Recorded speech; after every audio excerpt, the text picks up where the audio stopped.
مال اور جاہ بری چیز نہیں، اس کو دنیا نہیں کہتے، دنیا کہتے ہیں مال و جاہ کی ہوس، ہوس کو کہتے ہیں یہ دنیا۔ اب لیجئے کہ ہوس آپ میں ہے یا نہیں، تھرمامیٹر لے لیں۔ پہلے تو مال کے اعتبار سے، اب اس کی 3 قسمیں پہلے بتا دوں تاکہ بعد میں بات ذہن سے رہنے کو جائے۔ دنیا کی 2 قسمیں بتا دیں، مال، حب مال، حب جاہ۔ تیسری قسم یہ ہے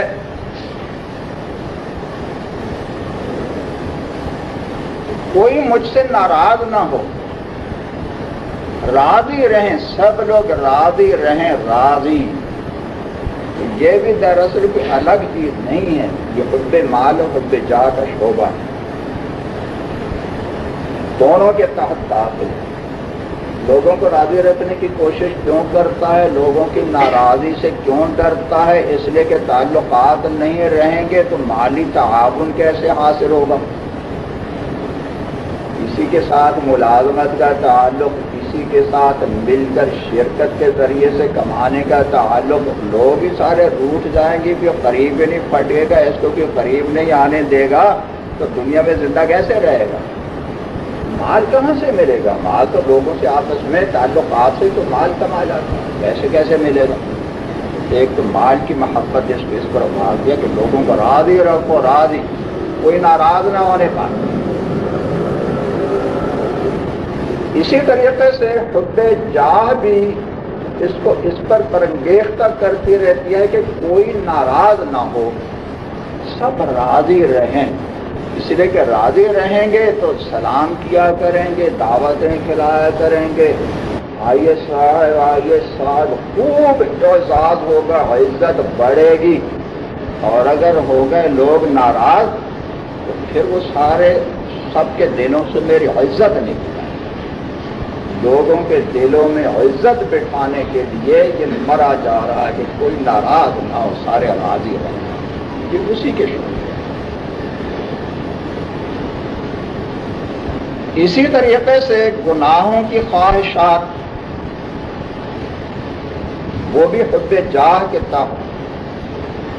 حب جاہ اس میں ایسی ہے کہ اپنے نفس کو اللہ سے بھی بڑا سمجھتا ہے۔ نفس نے جو کہہ دیا گناہ کر لو، اللہ روک رہا ہے، یہ کہتا ہے اللہ ناراض ہو جائے تو کوئی بات نہیں، میرا نفس تو اللہ سے بڑا ہے، کہیں یہ ناراض نہ ہو جائے، اپنے نفس کو خوش کر لو۔ اللہ تعالیٰ کے مقابلے میں اپنے نفس کو بڑا ثابت کرتا ہے، اس لیے تو گناہ کرتا ہے، نفس کے تقاضوں کو پورا کرتا ہے، اللہ کی نافرمانی سے نہیں بچتا۔ حاصل یہ کہ یہ ساری چیزیں حب دنیا میں داخل ہیں، حب دنیا۔ اب لیجیے معیار کہ آپ کے دل میں حب مال اور حب جاہ ہے یا نہیں، ان دونوں کا الگ الگ معیار بتا دیتا ہوں۔ دوسری چیزیں تو پھر ان 2 کی اصلاح ہو گئی تو دوسری تو خود بخود ختم ہو جائے۔ حب مال کے بارے میں تو یہ سوچا کریں کہاں سے کھائیں گے، کہاں سے کھائیں گے، کہاں سے کھائیں گے، رزق کہاں سے ملے گا؟ اس میں آپ پریشان رہتے ہیں یا نہیں رہتے؟ قرض لینے کے چکروں میں آگے پھرتے رہتے ہیں یا نہیں؟ مخلوق کے دروازوں پر ہاتھ پھیلاتے رہتے ہیں یا نہیں؟ اگر آپ کو کل کی فکر نہیں ہے، جس نے آج دیا ہے کل بھی دے گا۔ جس نے ماں کے پیٹ میں دیا تو وہ پیدا کرنے کی بات کیسے نہیں دے گا؟ ماں کے پیٹ میں اس نے کھلانا پڑایا۔ اگر خود ماں کے پیٹ میں رہنے کا قصہ آپ کو یاد نہیں ہے، وہ تو کسی کو یاد نہیں ہوتا جب ماں کے پیٹ میں سلطنت کر رہے تھے، وہ تو کسی کو یاد ہی نہیں یہ کیسے تھے۔ تو بات سنی تو ہوگی، والدین سے یہ بات سنی ہوگی اور بغیر سنے بھی ویسی عقل سے سوچے کہ 9 مہینے تو ماں کے پیٹ میں رہے ہیں، چلیے 4 مہینے تک تو زندہ نہیں تھے، اس کے باوجود ترقی ہوتی چلی گئی، وہ بھی تو ایک غذا ہے۔ 4 مہینے تک اگرچہ زندہ نہیں تھے مگر ترقی ہوتی چلی گئی، غذا ملتی رہی ایک لوتھڑے کو تو ہی تو ترقی ہوتی رہی۔ تو ابھی تو جان بھی پیدا نہیں ہوئی تو اس سے پہلے اللہ تعالیٰ نے ان کو کہا وہ تو ہو گئی پیٹ کے اندر غذا۔ ماں کی چھاتیوں میں اللہ تعالیٰ نے دودھ پہلے ہی پیدا فرما دیا، بچہ پیدا ہونے سے پہلے ماں کی چھاتیوں میں دودھ اللہ تعالیٰ پیدا فرما دیتے ہیں کہ یہ انسان بڑا بے صبرا ہے، بڑا بے صبرا ہے، اس کو خطرہ ہوگا کہ بچہ پیدا ہوگا تو کہاں کیا ہوگا تو وہ دودھ پہلے سے تیار کئی مہینے پہلے سے۔ ارے وہ جو آئے گا نا معلوم نہیں پیدا ہوگا نہیں ہوگا، مردہ ہوگا زندہ ہوگا یا پیدا ہو کر مر جائے گا، یہ اس کی خوراک پہلے سے تیار ہے، خوراک پہلے سے تیار ہے۔ پھر وہ بات سوچنا، گناہوں کا سب سے پہلا حملہ، گناہوں کا سب سے بڑا وبال عقل پر پڑتا ہے۔ آپ چیزوں کے حقائق سمجھنے کے لیے 2 طریقے وحی کے بعد، سب سے پہلا طریقہ تو وحی ہے، اللہ بتا دے، اس سے بڑا کوئی طریقہ تو ہو ہی نہیں سکتا کسی چیز کو سمجھنے کے لیے کہ اللہ بتا دے کہ یہ چیز یوں ہے۔ تو وحی کے بعد پھر 2 طریقے ہوتے ہیں،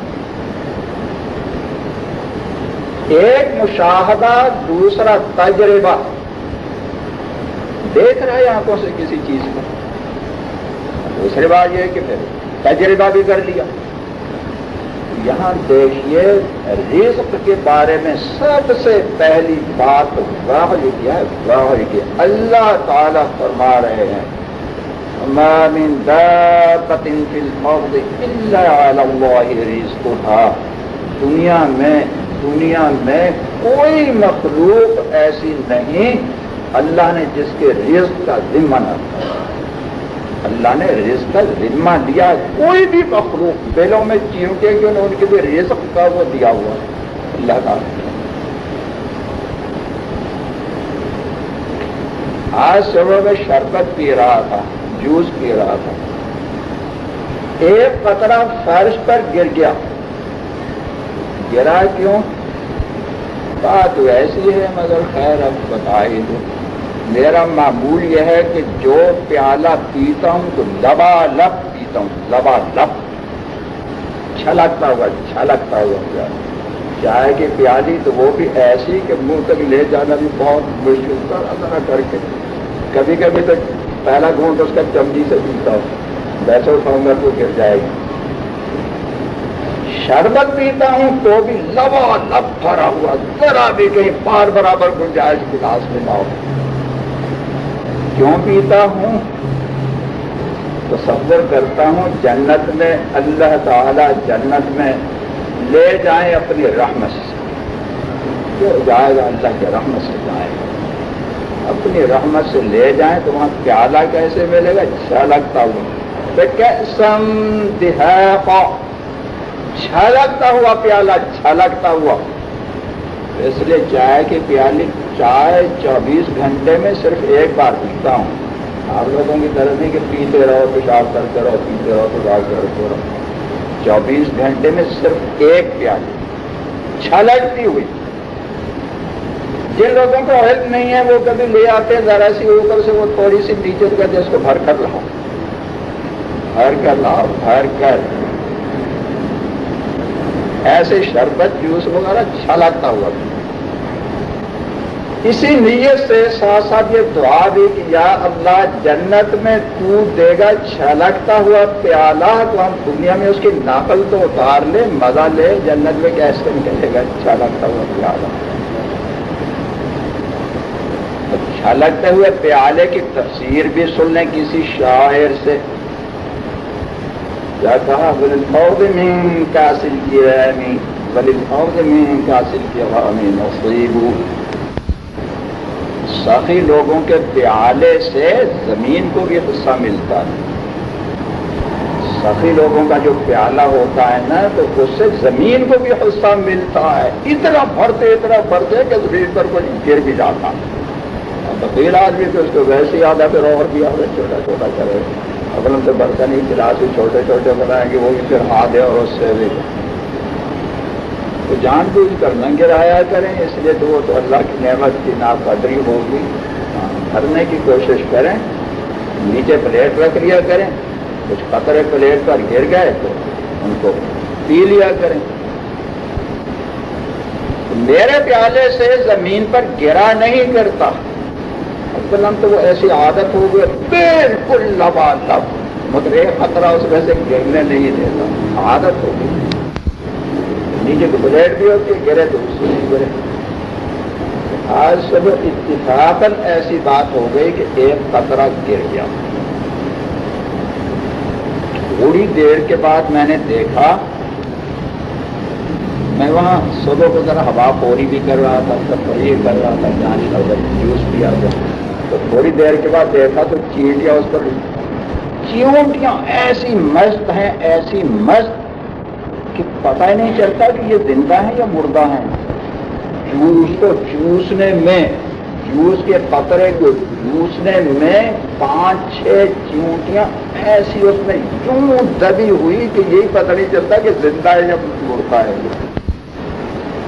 بڑا مزہ لے رہی. اتنی مست ہو گئی اتنی مست یہ پتہ ہی نہیں کہ یہ زندہ کیا ہوتا. اتنی مست ہو کر اس کو اللہ تعالیٰ نے ان کو رزق اس طریقے سے پہنچایا کہ کسی کے بس کی بات نہیں. میں نے جان بوجھ کر قطرہ تھوڑا ہی گرایا تھا. پتہ ہی نہیں گرا یا نہیں گرا. اور اللہ تعالیٰ نے کس طریقے سے رزق پہنچایا. کیسے؟ ارے جھوٹ. کہاں سے آم آئے؟ کس نے آم لگائے؟ کس نے پھر پانی دے دے کر محنت دے دے کر آموں کے درختوں کو تیار کیا؟ کس نے وہاں سے آم کاٹے؟ کون وہاں سے آم کاٹ کر خرید کر بازار میں لایا؟ اور کہاں بازار سے وہ آم میرے پاس پہنچے اور کہاں پھر ہمارے گھر والوں نے اس سے جوس بنایا اور پھر وہ جوس گلاس میں آیا اور ہم نے پیا. اور وہ چیونٹیاں جو 4-5 تھیں اللہ تعالیٰ نے ان کو رزق پہنچانے کے لیے کتنی مخلوق کو لگایا. سوچنے کی بات ہے کتنی مخلوق کو لگایا. چیونٹوں کو رزق پہنچانے کے لیے چاند کو بھی لگایا, ستاروں کو بھی لگایا, آفتاب کو بھی لگایا, ہوا کو بھی لگایا, اور جتنے انسانوں کو لگایا وہ تو پہلے بتا چکا ہوں. ان چیزوں کو کیسے لگایا کہ ستاروں کا اثر نباتات پر پڑتا ہے, چاند کا اثر پڑتا ہے, آفتاب کا اثر پڑتا ہے نبات. کہیں دھوپ بالکل نہ نکلے تو وہ پودے ہوتے ہی نہیں. پانی کو ان کی خدمت کے لیے لگایا. پانی اگر نہ دیا جاتا تو وہ پودے کیسے ہوتے, آم کیسے لگتے. کتنی مخلوق کو اللہ تعالیٰ نے لگایا, کتنی مخلوق. جب وہ پانی ہوا اور پانی ان چیزوں کو سوچا جائے کہ ان میں کیا کیا چیزوں کے ثمرات ہیں, پانی کہاں کہاں سے گزرتا ہے, کیسی کیسی کانوں کے اثرات اس میں ہوتے ہیں, ہوا کہاں کہاں سے گزرتی ہے جو پھلوں کے اوپر سے پودوں پر گزرتی ہے. تو یہ آج کی بات ہے, آج کی بات. 4-5 چیونٹیوں کو رزق پہنچانے کے لیے اللہ نے کتنے اسباب پیدا کیے کہ من حیث لا تحتسب. قرآن میں تو یا تحتسب ہے نا, چیونٹی کے بارے میں کہہ رہے ہیں. اس بیچاری کو پتا بھی نہیں. چند چیونٹیوں کو پتا ہے کہ کس نے درخت لگائے, کس نے پھل لگایا, کس نے کاشت کی اور کس نے اس کو محنت کر کر کے بڑھایا. اور کون کون سی اس پر ہوائیں چلیں، کیسی کیسی آفتاب کی شعاعوں نے ان کی تربیت اور پرورش کی، اور پھر کن لوگوں نے وہاں سے کاٹ کر بازار میں پہنچایا، بازار سے کہاں سے یہاں پہنچے، کتنے ہاتھوں میں ہو کر پہنچے۔ کس نے جوس نکالا، کس نے گلاس میں ڈالا، کس نے پیا اور اس نے جان بوجھ اور قطرہ نہیں گرایا، وہ اللہ نے ان کے لیے قطرہ ہے باہر کروا دیا۔ اور وہ بڑی اتنی مستی سے پی رہی ہیں کہ آج کا مسلمان اتنی مستی سے اللہ کا رزق نہیں کھاتا۔ چیونٹی کو آج کے مسلمان کی بنسبت زیادہ آفر ہے۔ کبھی کبھی میں کا لفظ اس لیے کہہ دیتا ہوں کہ یہ نہ سمجھیں کہ باتیں کرتا تو رہتا ہے اور کہتا تو رہتا ہے، شاید کرتا نہیں ہوگا، اس مسئلہ سے میں کہہ دیا کرتا ہوں۔ سمجھ گئے؟ اپنی مثال اس لیے کہہ دیتا ہوں کہ کسی کو خیال ہو کہ کہتا بہت ہے، معلوم بھی کرتا ہوگا یا نہیں۔ سنیے، جب میں کھانا کھاتا ہوں، جب پانی پیتا ہوں، جب شربت یا جوس وغیرہ پیتا ہوں، تو ساتھ ساتھ میں اس کا اثر محسوس کرتا ہوں کہ وہ میرے جسم کے ایک ایک رونگٹے میں حتیٰ کہ ناخنوں میں ایک ایک رونگٹے میں یہ اللہ تعالیٰ کی رحمت سرایت کر رہی ہے۔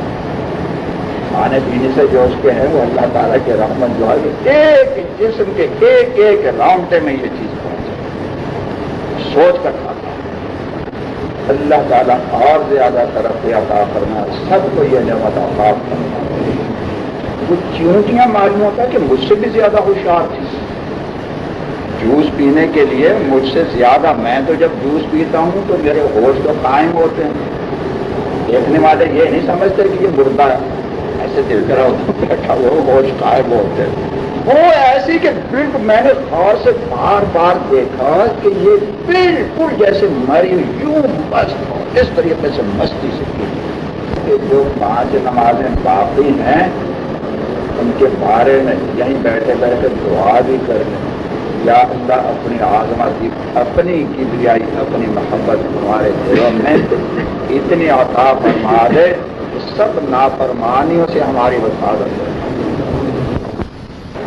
پوچھا تھا کہ پہلے تو یہ بشارت بتائی کہ میں نے داڑھی رکھ لی ہے، شادی آپ کی ہوئی؟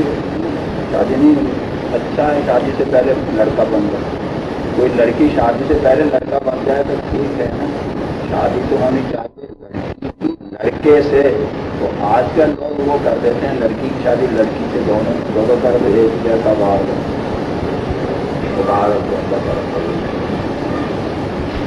نے بتایا کہ میں نے داڑھی رکھ لی ہے، ساتھ کے خط بنانے کے لیے، خط جو ہے اس کے ہاتھ کیا ہے تو وہ سمجھ لیں 2 جبڑے ہیں نا، 2 جبڑے، اوپر کی ڈاڑیں اوپر کے جبڑے میں لگی ہوئی، نچلی ڈاڑیں نچلے جبڑے کے اوپر لگی ہوئی ہیں، تو دونوں ڈاڑوں کے درمیان جو ہے یہاں سے درمیان، اوپر والی ڈاڑوں کے نیچے، نچلی ڈاڑوں کے اوپر، تو وہ جو خط آئے گا وہ ہے خط قاصد۔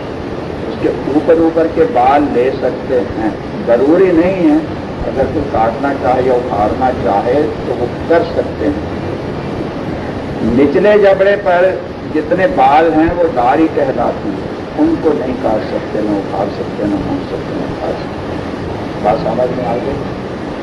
اس کے ساتھ ساتھ ایک اور وضاحت کر دوں، 1-2 سال پہلے مکہ مکرمہ میں کچھ مجلس میں لوگ بیٹھے ہوئے تھے تو وہ مجھے کہنے لگے کہ آپ خط کہاں سے بنواتے ہیں، کیسے بنواتے ہیں، یا کہیں شاید وہ جو بال اکھاڑنے والے ہوتے ہیں کوئی ماہر، ان سے آپ نے کہیں بال جہاں سے اکھڑوائے ہیں۔ میں نے کہا ابھی کچھ بھی نہیں ہے، یہ اللہ تعالیٰ نے بنا دیا، نے کبھی خط نہ بنایا، نہ بنوایا، نہ بال اکھاڑنے والوں کے پاس کبھی رنگ ہے، یہ قدرتی بات ہے۔ اس لیے بتا دیا کہیں آپ لوگ بھی ممکن ہے کسی کو خیال ہوتا ہو کہ یہ شاید میرا ہوا ہے، نہ تو اس طرح پھیرتے ہیں، نہ موچنا، نہ اس طرح کچھ بھی نہیں ہے، چمٹی ونٹی کچھ بھی نہیں، ایسے ہی نیچے گلے کے بانا اس کا بھی یہ ہے، ٹھیک ہے وہ مسئلہ بھی سمجھ نہیں ہوتا،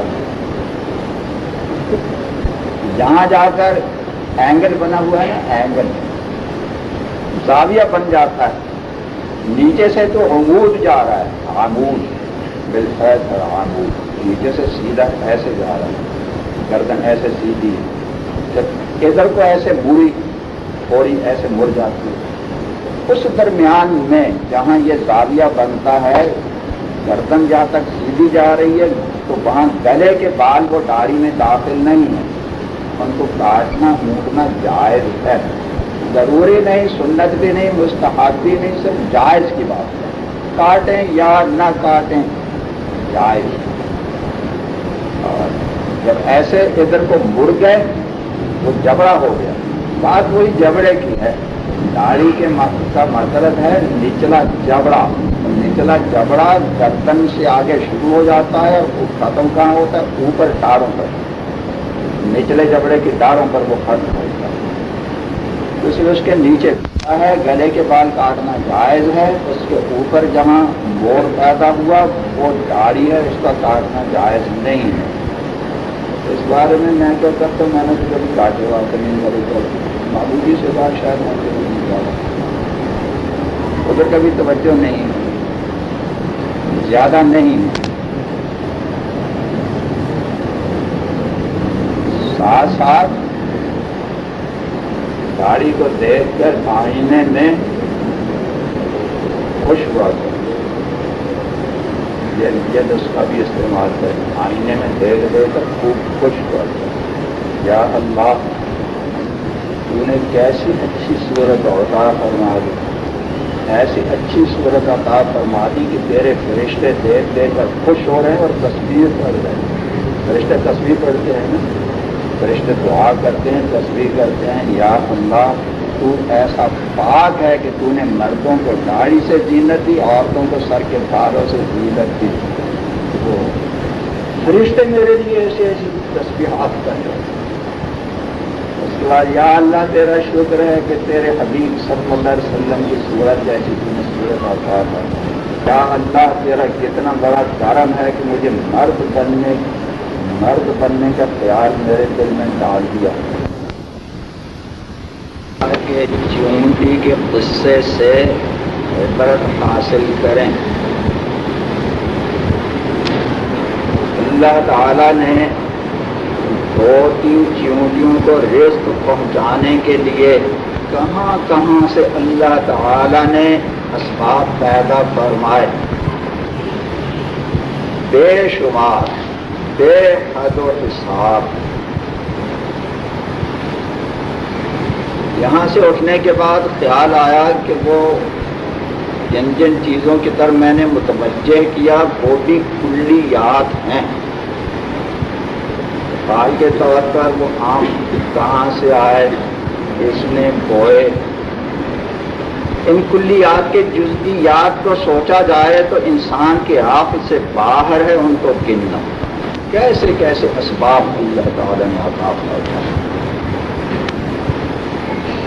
انہیں کلیات میں سے 2 کا خیال بعد میں آیا،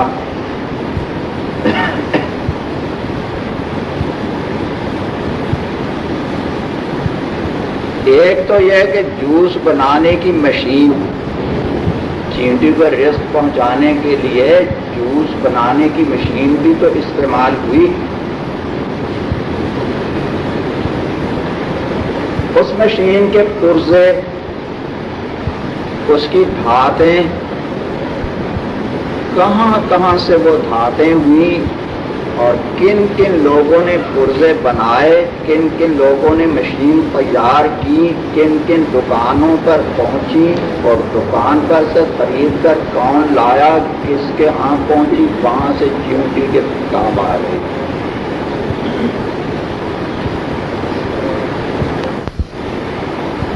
اس مشین کے استعمال کرنے میں بجلی استعمال ہوئی، بجلی ذرا سی بھی استعمال کریں اس میں پورے محکمہ کا دخل ہے. بجلی پر جتنا بھی محکمہ لگا ہوا ہے آپ ذرا سی بھی استعمال کریں تو سب کا اس میں داخل ہے. اتنی فوج اتنی بڑی ان کے کام کو ڈیوٹی کے رزق پہنچانے میں اللہ تعالیٰ نے ان کو تکلیف بنایا.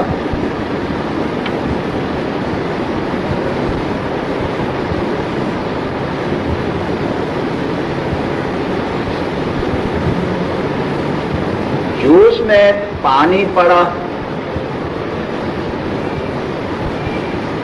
اولاً تو یہ پانی آیا کہاں سے، اس میں اللہ تعالیٰ کی کیا کیا قدرتیں ہیں، کہاں کہاں سے اللہ تعالیٰ پانی بھیجتے ہیں.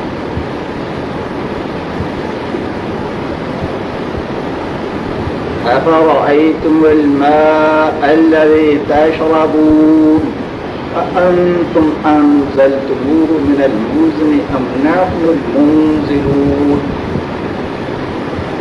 لَوْ نَشَاءُ جَعَلْنَاهُ أُجَاجًا لَوْلَا تَشْكُرُونَ.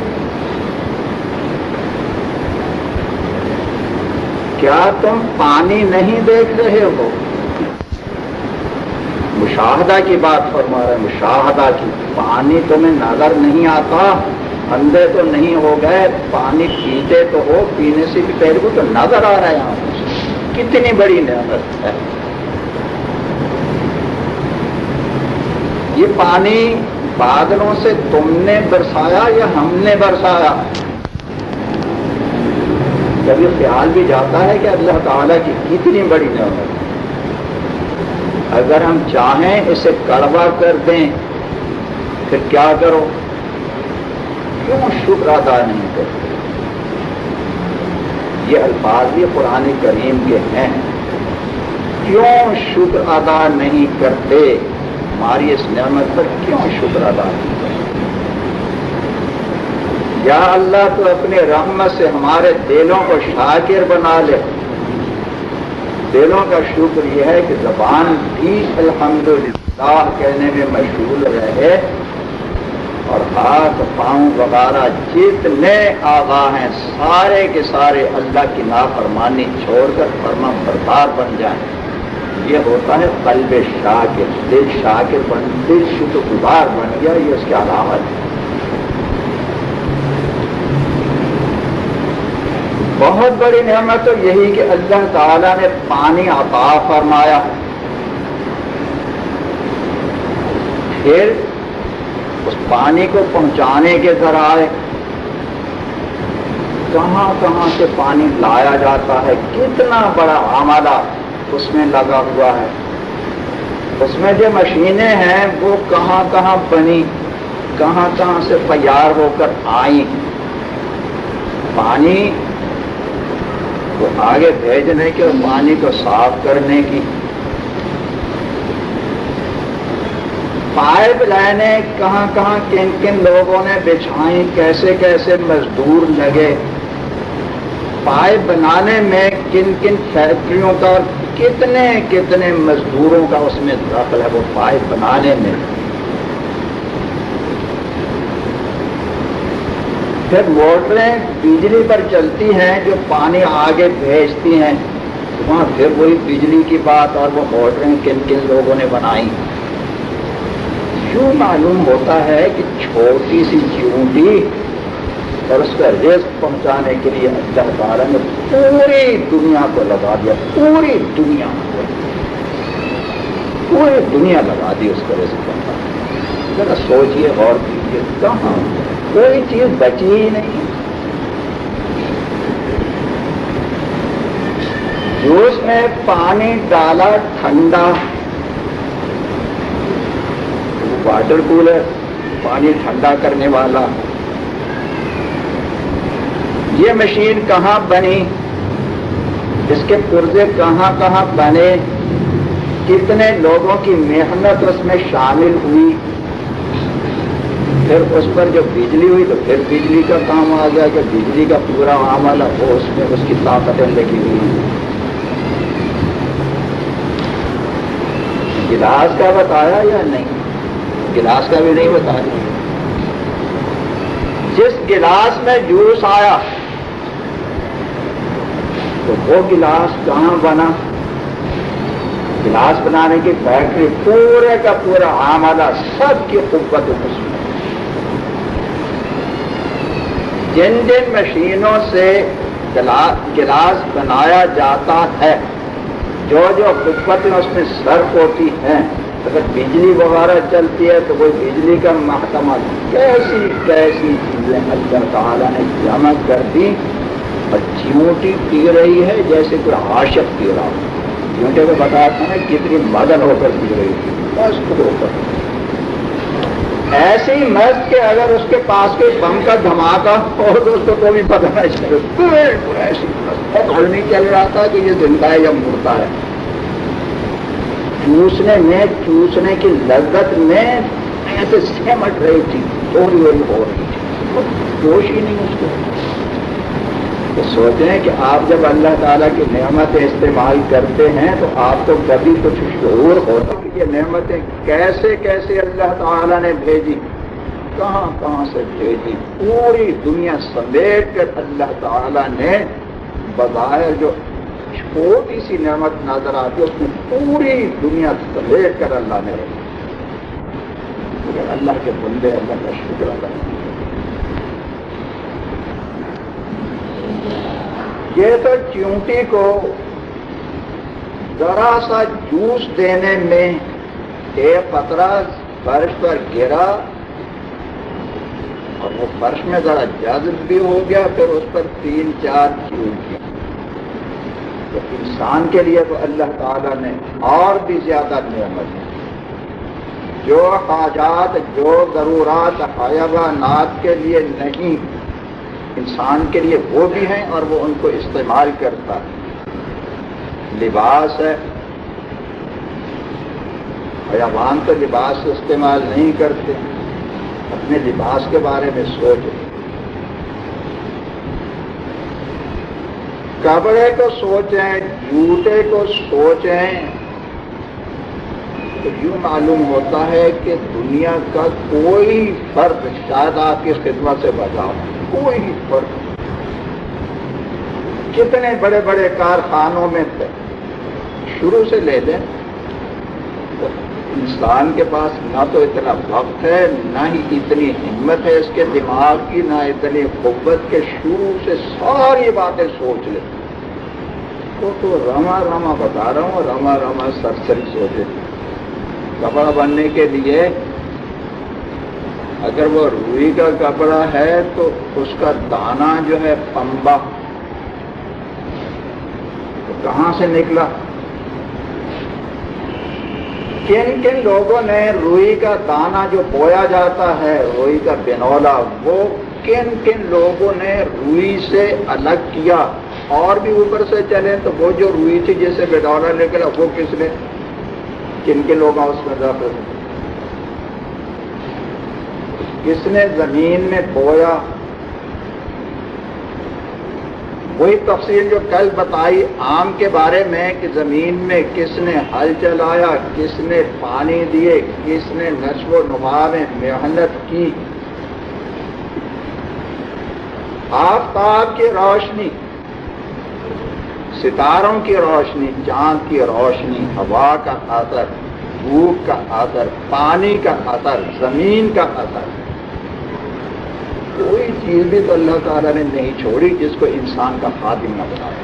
ایک ایک چیز ہے، ایک ایک چیز.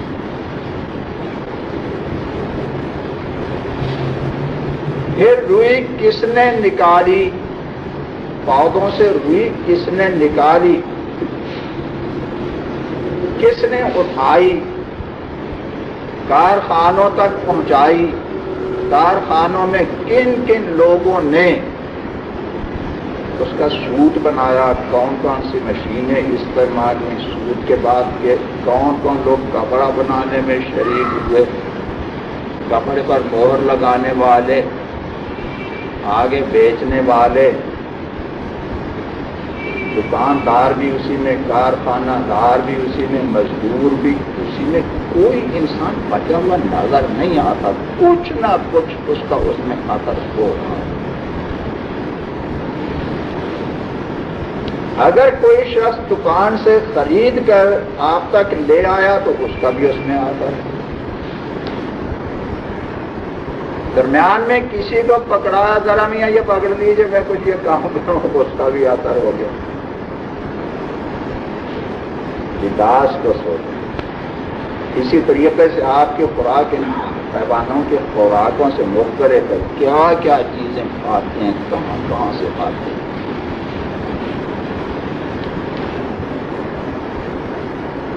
یہ بات اس پر شروع ہو گئی تھی کہ اللہ تعالی رزق پہنچا رہے ہیں، رزق پہنچا رہے ہیں.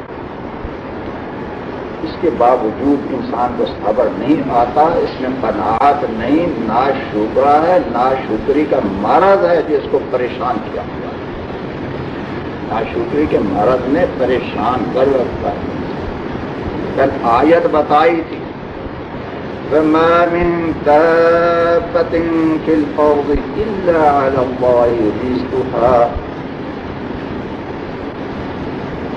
زمین میں کوئی حیوان ایسا نہیں، کوئی ایک بھی ایسا نہیں پوری زمین میں، زمین کی گہرائیوں تک، سمندر کی تہ میں، زمین کی گہرائی میں کہیں بھی اندر سے اندر کوئی کیڑا کہیں.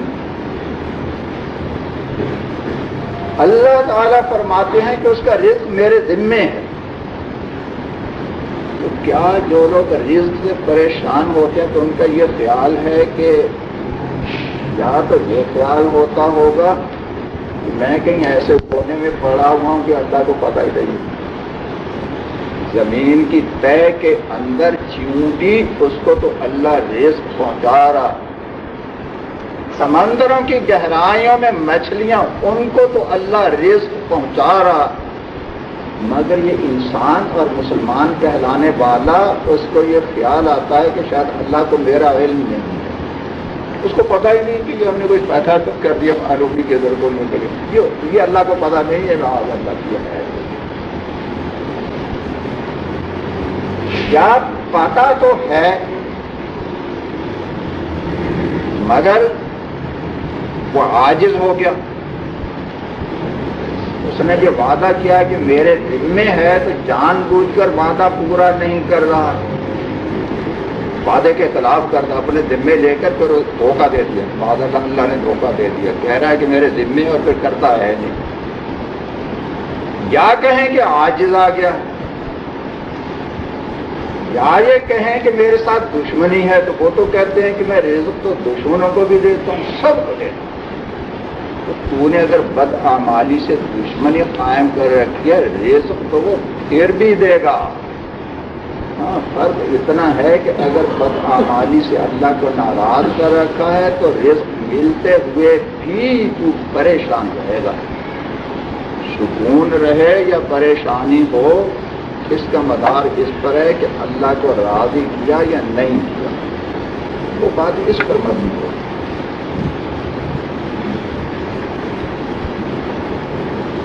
یہ قصہ ذرا لمبا ہے، انشاءاللہ تعالی چلتا رہے گا.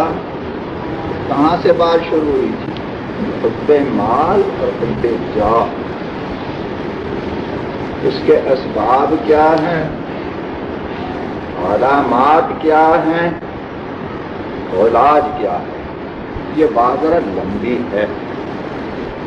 تو آج میں ایک بات اور بتانا چاہتا ہوں. اللہ کرے کہ اس پر عمل کی توفیق ہو جائے. وہ یہ کہ اصلاح باطن کے لیے جو تعلق رکھا جاتا ہے اس سے مقصد کیا ہے. اعمال ظاہرہ تو پہلے زمانے میں ویسے ہی درست ہوتے تھے. کوئی مسلمان ہو نماز میں غفلت کرے، جماعت میں شریک ہونے میں غفلت کرے، بد نظری کرے، سودی لین دین کرے، تصویر کی لعنت رکھے، ٹی وی کی لعنت، گانے بجانے کی لعنت، غیبت کرنا سننا، یہ باتیں تو مسلمانوں میں ہوتی ہی نہیں تھیں. شکل و صورت اسلام کے خلاف بنائے، عورتیں زادوں بادوں قریبی رشتہ داروں سے پردہ نہ کریں، تو ایسا آدمی تو مسلمانوں کے معاشرہ میں رہ ہی نہیں سکتا تھا، وہ تو رہ ہی نہیں سکتا تھا، اگر اللہ کے لیے نہیں کرتا تو اس معاشرے میں رہ ہی نہیں سکتا، لوگوں کی شرم کی وجہ سے گناہ نہیں کرتا تھا۔ بیعت ہونے سے مقصد ہوتا تھا کہ دل کی اصلاح ہو، دل کی اصلاح ہو۔ دل میں دو مرض ہیں جو میں نے بتایا، حب مال، حب جاہ، اس کے لیے بیعت ہوتے تھے لوگ۔ سلسلہ بیعت کا اس لیے شروع ہوا تھا۔ انہوں نے اس کا علاج کیسے شروع کیا؟ محاسبہ، مراقبہ اور ذکر، تین چیزیں ہیں اس کا حاصل۔ ذکر کثرت سے کریں، سوتے وقت اپنے اعمال کا، حالات کا محاسبہ کیا کریں، سوتے وقت موت کو اور موت کے بعد کے حالات کو یاد کیا کریں۔ تو دنیا میں جو کچھ ہے سب یہیں رہ جائے گا، ایک دن اللہ کے ہاں پیش ہوگا۔ یہ تین اصول ہیں اصلاح قلب کے۔ ذکر میں خاص طور پر لا الہ الا اللہ کا ذکر خاص نوعیت کے ساتھ، اس سے قلب کی اصلاح ہو، یہ چیزیں معین ہو۔ ساتھ ساتھ اگر دیکھا کہ اگر کسی میں مزمن مرض ہے، مزمن بہت گہرا پرانا مرض ہے، حب مال یا حب جاہ کا، تو پھر ساتھ ساتھ وہ اس کے طور پر معین کے طور پر خاص خاص نسخے بھی بتاتے جس سے مال کی محبت نکل جائے اور جاہ کی محبت نکل جائے۔ زمانے کے تغیرات نے جیسے ہر چیز کو بدلا، اسی طریقے سے بیعت کے سلسلے کو بھی بدعت بنا ڈالا۔ جو اصل مقصد تھا اس سے ہٹ گئے، اور جو مقصد نہیں ہے، ذرائع ہے، ان کو مقصود بنا دیا۔ تو اب میں دیکھتا ہوں، پہلے بھی میں نے شاید بتایا تھا کہ جو لوگ پرانے پرانے پرانے پرانے حتیٰ کہ بہت سے اپنے حالات جو لکھ کر دیتے ہیں اس کی پابندی کرتے ہیں، وہ بھی میں دیکھ رہا ہوں ان سے نہ تو حب مال نکل رہی ہے، نہ ہی حب جاہ نکل، وہ بھی دستور قائم۔ نسخے تینوں بتاتے بھی رہتے ہیں، وہ لوگ استعمال بھی کرتے ہیں، مگر حب مال اور حب جاہ دلوں کی گہرائیوں میں ایسی خوشی جو نہیں نکل رہی ہے، مجھے مشاہدہ ہو رہا ہے، دیکھ رہا ہوں، وہ نہیں ہے۔ اس کی وجہ کیا ہے؟ وجہ اس کی یہ ہے کہ بیعت سے جو مقصد تھا کہ دل سے حب مال اور حب جاہ نکلے، زمانے کے تغیر سے اور غلط پیروں، غلط مشائخ اور غلط خانقاہیں جو خام خواہ بن گئی ہیں، خانقاہیں خام خواہ ہے آج کل کی، انہوں نے مقصد ہی بھلا دیا، اوراد و وظائف کو مقصد بنا لیا، محاسبہ، مراقبہ، اوراد و وظائف ان کو مقصد بنا لیا، بس یہ کرتے رہو ٹھیک ہے۔ ارے مقصد تو کچھ اور تھا، یہ محاسبہ، مراقبہ، اوراد و وظائف اس مقصد کو حاصل کرنے کے ذرائع ہیں، دل پر اثر ہو، مقاصد حاصل ہوں، حب مال اور حب جاہ دل سے نکل جائے، ایسا نہیں ہو رہا۔ اس لیے میں اب بتاتا ہوں، آئندہ کے لیے میرا خیال ہے، ابھی خیال بتا رہا ہوں، اگر خیال پر عمل ہو گیا تو پھر ہو سکتا ہے کبھی فیصلہ بھی بتا دوں، ابھی خیال کے طرح ہے۔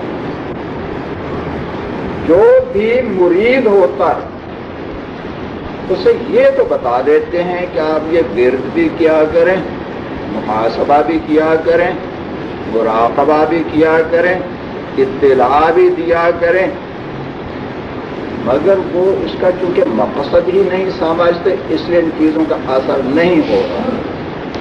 اس لیے آئندہ میرا خیال یہ ہے کہ آئندہ جو بھی مرید ہو تو اس کو یہ بتایا جائے کہ فیصد کچھ پیسے نکالا کرو اور یہاں پہنچایا کرو.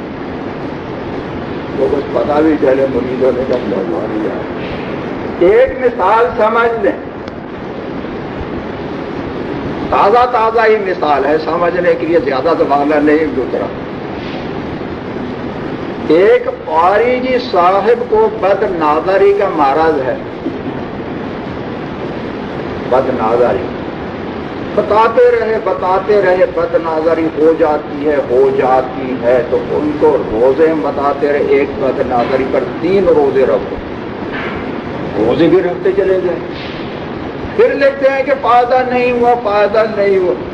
ان کو بتایا ایک بد نظری پر 3 روپے نکالو اور یہاں پہنچاؤ. صرف کیا معلوم آپ نے نکالے بھی نہیں نکالے, ایسے لکھ دے کہ آپ نے نکال دی 3 روپے. وہ 3 بد نظری پر جب انہوں نے 9 روپے نکالے تو چیخ نکل گئی. تو پرچے میں چیخ نکل گئی. پرچے میں لکھا کہ یہ نسخہ بہت کڑوا ہے, میں نکالنے کا نسخہ بہت کڑوا. چیخیں نکل گئی. اس کو ذرا اس پر کچھ پڑے بھی 9 روپے نکالنے سے چیخیں نکل گئی. 9 روپے بھی ایک ساتھ نہیں شاید, وہ 3 روپے پھر کچھ دنوں کے بعد 300 کچھ دنوں کے بعد 3 روپے نکال کے چیخیں نکل گئی. تو ابھی سوچ رہا ہوں, ابھی فیصلہ نہیں کیا, سوچ رہا ہوں, ہو سکتا ہے کہ فیصلہ کر ہی دے. جو بھی مرید بنے اتنی بار تو لا الہ الا اللہ کر دے گی. یہ محاسبہ مراقبہ اور تلاوت اور انواع رشید اور مواعظ اور اس کے ساتھ ساتھ یہ کہ اپنی آمدن کا کم سے کم 1/100, بہتر یہ ہے 1/10 آمدن پر رکھ رہے ہیں. سوچیے ذرا, اگر کسی کا گزارا 10 روپے میں ہو جاتا ہے تو کیا 9 میں نہیں ہو سکتا؟ 10 میں سے کیا چیز؟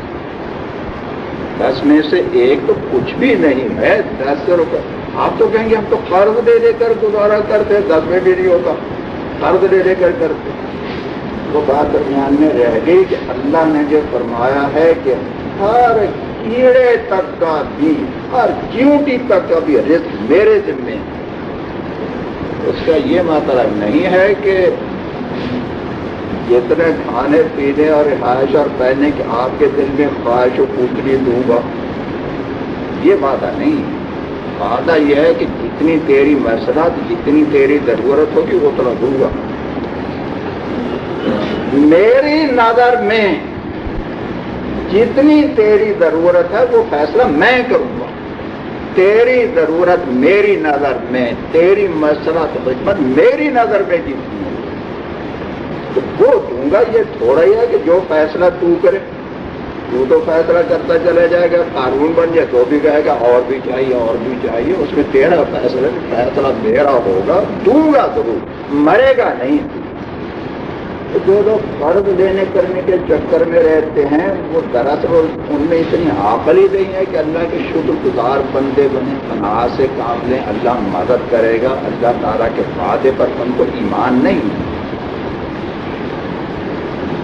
تو ایک بات تو یہ ہو گئی, جب 10 میں سے 9 پر گزارا کرنا کچھ مشکل نہیں ہے تو 100 میں سے 99 پر گزارا کر لینا کیا مشکل ہے؟ وہ تو اور بھی زیادہ. اور سوچ رہے ہیں کہ 10 میں سے 1 مرید ہونے کے لیے اس کے حب مال کا علاج کیسے کریں. 10 میں سے 1 یا 100 میں سے 1, یہ تو علاج ہوگا حب مال کا. حب جاہ کا علاج کیسے ہوگا کہ یہاں بیت الخلا صاف کیا کریں, کچھ پتا چلے. یہاں دارالفتا میں آ کر بیت الخلا کو صاف کیا کریں. ہو سکتا ہے کہ کچھ اور بھی لوگوں میں جاہ کے امراض مختلف ہوتے ہیں.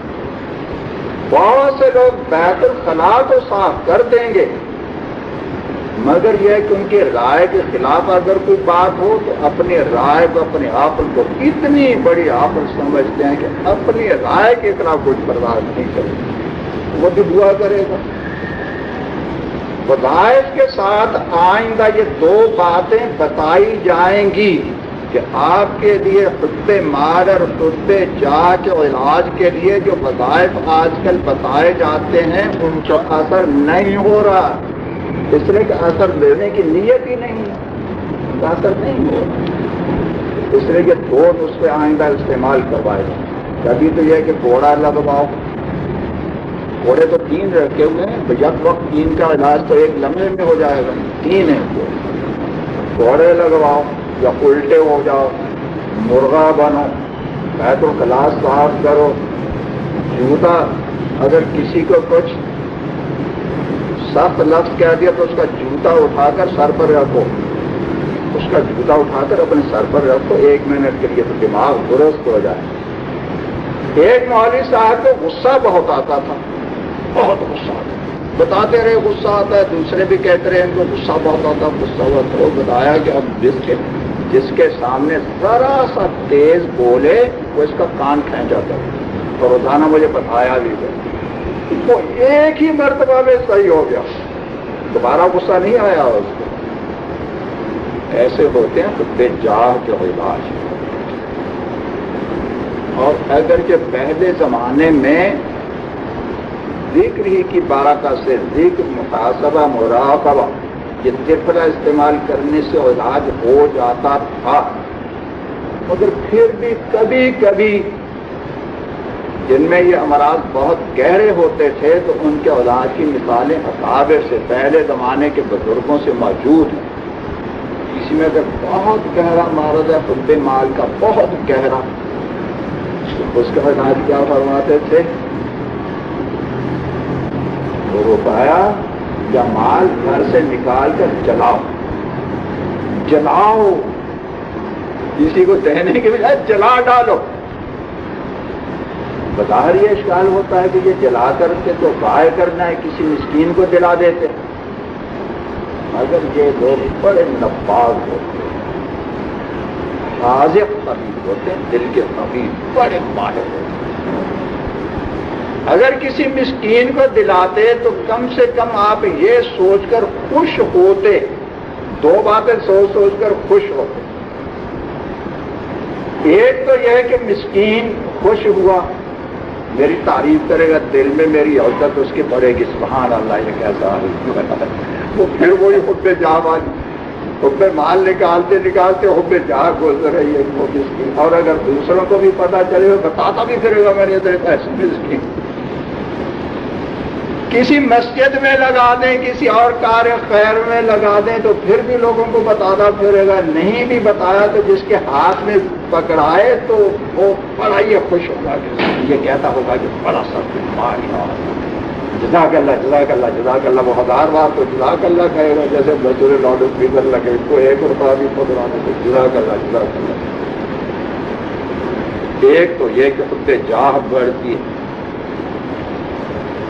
دوسری ہے کہ یہ سوچے گا کہ مجھے ثواب ملا، ثواب ملا، تو دل کے سکون کی ایک چیز موجود ہے. چلیے روپیہ نکل گیا، ثواب تو ملا، سکون ملا نا کوئی چیز کو. اور اگر جلا دیا تو دل بھی ساتھ ہی چلے گا. نئے نئے نوٹ، نئے کڑک کڑک، جس کی آواز اور جس کو دیکھ کر آپ ایسے مست ہو جاتے ہیں جیسے وہ چیونٹی پکڑے پر مست تھی.